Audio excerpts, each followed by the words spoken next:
commas on commas, they don't want no drama. I'm fighting this trauma, I'm bright as Obama. They told me the ticket, I told her no problem. Pourquoi faire une SCI ? C'est une question que les clients nous posent très souvent dans nos études et c'est intéressant d'ailleurs de prendre un petit peu de hauteur sur ce sujet parce qu'on lit beaucoup de choses.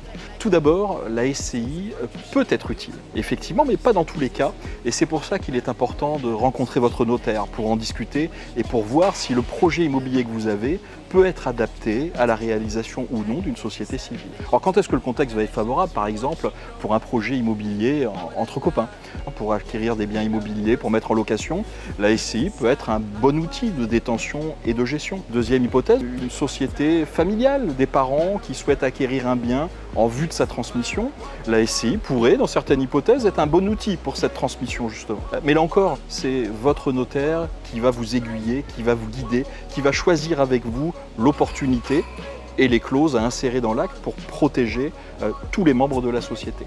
Alors la SCI, elle peut aussi avoir quelques inconvénients. L'inconvénient majeur, c'est déjà de la constituer. Il y a un coût de constitution, c'est pas neutre.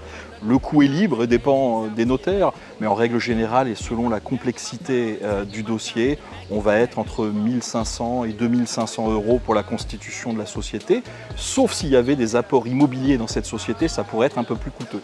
Ce coût, il comprend tout. Il comprend les honoraires du notaire, mais il comprend aussi les frais d'immatriculation, les publicités obligatoires. C'est un coût tout compris, comme toujours chez le notaire.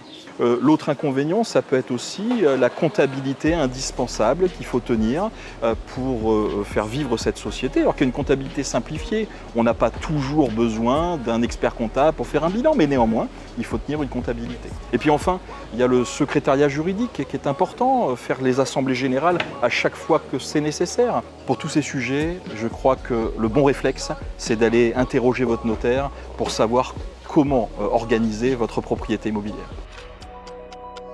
Je vous rappelle le rendez-vous chez le notaire, la consultation, le renseignement. Dans une grande majorité des cas, c'est gratuit.